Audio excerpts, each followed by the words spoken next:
നമസ്കാരം. പ്രധാന വാർത്തകൾ. ആറ്റിങ്ങൽ ഇരട്ട കൊലപാതകം. നിനോ മാത്യുവിന്റെ വധശിക്ഷ റദ്ദാക്കി. അനുശാന്തിക്ക് ഇരട്ട ജീവപര്യന്തം തന്നെ. ആറ്റിങ്ങൽ ഇരട്ട കൊലപാതക കേസിൽ ഒന്നാം പ്രതി നിനോ മാത്യുവിന്റെ വധശിക്ഷ ഹൈക്കോടതി റദ്ദാക്കി. വധശിക്ഷ ഒഴിവാക്കണമെന്ന നിനോ മാത്യുവിന്റെ ഹർജി പരിഗണിച്ച കോടതി ശിക്ഷ ജീവപര്യന്തമാക്കി കുറച്ചു. 25 വർഷം പരോളില്ലാതെ നിനോ മാത്യു ശിക്ഷ അനുഭവിക്കണമെന്ന് ഹൈക്കോടതി വിധിച്ചു. രണ്ടാം പ്രതി അനുശാന്തിയുടെ ഇരട്ട ജീവപര്യന്ത ശിക്ഷ കോടതി ശരിവച്ചു. അനുശാന്തിയുടെ അപ്പീൽ ഹൈക്കോടതി ഡിവിഷൻ ബെഞ്ച് തള്ളി. 2014 ഏപ്രിൽ 16-നാണ് നിനോ മാത്യു കാമുകി അനുശാന്തിയുടെ മകൾ, ഭർത്തൃമാതാവ് എന്നിവരെ വീട്ടിൽ കയറി വെട്ടിക്കൊലപ്പെടുത്തിയത്. കൊലപാതക ശ്രമം, തെളിവ് നശിപ്പിക്കൽ, ഗൂഢാലോചന കേസുകളാണ് പ്രതികൾക്കെതിരെ ചുമത്തിയത്. വിചാരണ നടപടികൾ പൂർത്തിയാക്കിയ തിരുവനന്തപുരം പ്രിൻസിപ്പൽ സെഷൻസ് കോടതി 2 പ്രതികളും കുറ്റക്കാരാണെന്ന് കണ്ടെത്തി. സംഘർഷത്തിന് പിന്നാലെ തിയേറ്റർ കോംപ്ലക്സിൽ നിന്നും കാൽ വഴുതി വീണ യുവാവ് മരിച്ചു. പത്തനംതിട്ടയിലെ തിയേറ്റർ കോംപ്ലക്സിന് മുകളിൽ നിന്ന് കാൽ വഴുതി വീണ് ഓപ്പറേറ്റർ മരിച്ചു. പത്തനംതിട്ട ടിനട്രി തിയേറ്ററിലെ ഓപ്പറേറ്റർ ഉമ്മന്നൂർ സ്വദേശി ഭരജോയാണ് മരിച്ചത്. 21 വയസ്സായിരുന്നു. ഇന്നലെ രാത്രി 12:30ഓടെയാണ് സംഭവം നടന്നത്.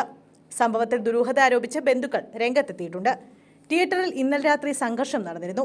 ഇതിന്റെ തുടർച്ചയാണ് അപകടമെന്ന് പറയുന്നു. അതേസമയം മൂത്രമൊഴിക്കാനായി ഇറങ്ങിയപ്പോൾ തെന്നി വീണുവെന്നാണ് പോലീസ് പറയുന്നത്. സംഭവത്തിൽ അന്വേഷണം ആരംഭിച്ചിട്ടുണ്ട്. മഴ മുന്നറിയിപ്പിൽ മാറ്റം. ഇന്ന് 7 ജില്ലകളിൽ തീവ്ര മഴ. ന്യൂനമർദ്ദത്തിന്റെ സ്വാധീന ഫലമായി സംസ്ഥാനത്ത് തിങ്കളാഴ്ച വരെ ശക്തമായ മഴയ്ക്ക് സാധ്യതയെന്ന് കാലാവസ്ഥാ നിരീക്ഷണ കേന്ദ്രം. നേരത്തെ 3 ജില്ലകളിലെ ഒറ്റപ്പെട്ട സ്ഥലങ്ങളിലാണ് ഇന്ന് അതിശക്തമായ മഴ മുന്നറിയിപ്പ് നൽകിയിരിക്കുന്നത്. പുതിയ മഴ മുന്നറിയിപ്പ് അനുസരിച്ച് 7 ജില്ലകളിലെ ഒറ്റപ്പെട്ട സ്ഥലങ്ങളിൽ അതിശക്തമായ മഴയാണ് പ്രവചിക്കുന്നത്. ജാഗ്രതയുടെ ഭാഗമായി പത്തനംതിട്ട, ആലപ്പുഴ, കോട്ടയം, എറണാകുളം, ഇടുക്കി, കോഴിക്കോട്, കണ്ണൂർ ജില്ലകളിൽ ഓറഞ്ച് അലർട്ട് പ്രഖ്യാപിച്ചു. 9 മാസമായി ശമ്പളമില്ല. ബിവറേജസ് കോർപ്പറേഷൻ ജീവനക്കാരൻ ജീവനൊടുക്കി. കോഴിക്കോട് രാമനാട്ടുകര അടിവാരം സ്വദേശി ബെഫ്കോ പാവമണി റോഡ് ഔട്ട്ലെറ്റിൽ LD ക്ലർക്കായ കെ ശശികുമാറാണ് മരിച്ചത്. 56 വയസ്സായിരുന്നു.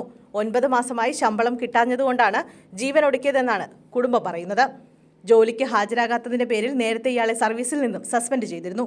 തുടർന്ന് ഭാര്യ ലിജിയും മക്കളായ സായന്ത്, തീർത്ഥ എന്നിവരും MD കണ്ട് അഭ്യർത്ഥിച്ച ശേഷമാണ് ശശികുമാറിനെ ജോലിയിൽ തിരിച്ചെടുത്തത്.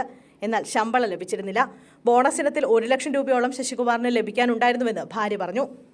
ഇന്നലെ ശമ്പളവും പെൻഷനും ലഭിക്കുമെന്നാണ് കരുതിയിരുന്നത്. എന്നാൽ ശശികുമാറിനെതിരെ ഒരു പരാതി ഇന്നലെ മേലുദ്യോഗസ്ഥർക്ക് ലഭിച്ചു. പ്രതീക്ഷിച്ച പോലെ ശമ്പളവും പെൻഷനും ഇന്നലെയും ശശികുമാറിന് ലഭിച്ചില്ല. ഇതിന് പിന്നാലെയാണ് വീടിന് പിറകിൽ ശശികുമാറിനെ തൂങ്ങിമരിച്ച നിലയിൽ കണ്ടെത്തിയത്. ശമ്പളം കിട്ടാത്തതിലുള്ള കടുത്ത മനപ്രയാസമാണ് ആത്മഹത്യക്ക് കാരണമെന്ന് കുടുംബം പറഞ്ഞു. കഞ്ചാവുമായി 2 പേർ പിടിയിൽ. വീട്ടിലും എക്സൈസ് റെയ്ഡ്. ഇടുക്കിയിൽ 14.33 കിലോഗ്രാം കഞ്ചാവ് എക്സൈസ് പിടികൂടി. ചേലച്ചുവട് ബസ് സ്റ്റാൻഡിന് സമീപം വെച്ച് പുഷ്പഗിരി സ്വദേശികളായ മൂപ്പൻ സാബു എന്നറിയപ്പെടുന്ന സാബു, ചെറുതോണി ഗാന്ധിനഗർ സ്വദേശി അനീഷ് എന്നിവരാണ് 5.929 കിലോഗ്രാം കഞ്ചാവുമായി ആദ്യം അറസ്റ്റ് ചെയ്യപ്പെട്ടത്. തുടർന്ന് അനീഷിനെ ചോദ്യം ചെയ്തപ്പോൾ ലഭിച്ച വിവരപ്രകാരം വീട് റെയ്ഡ് ചെയ്ത് 8.404 കിലോഗ്രാം കഞ്ചാവ് കൂടി കണ്ടെടുക്കുകയായിരുന്നു. ഡെപ്യൂട്ടി എക്സൈസ് കമ്മീഷണർ R ജയചന്ദ്രന്റെ നിർദ്ദേശാനുസരണം DC സ്ക്വാഡും സ്റ്റേറ്റ് എക്സൈസ് എൻഫോഴ്സ്മെന്റ് സ്ക്വാഡും ഇടുക്കി നർക്കോട്ടിക് സ്പെഷ്യൽ സ്ക്വാഡും ഓപ്പറേഷനിൽ പങ്കെടുത്തു.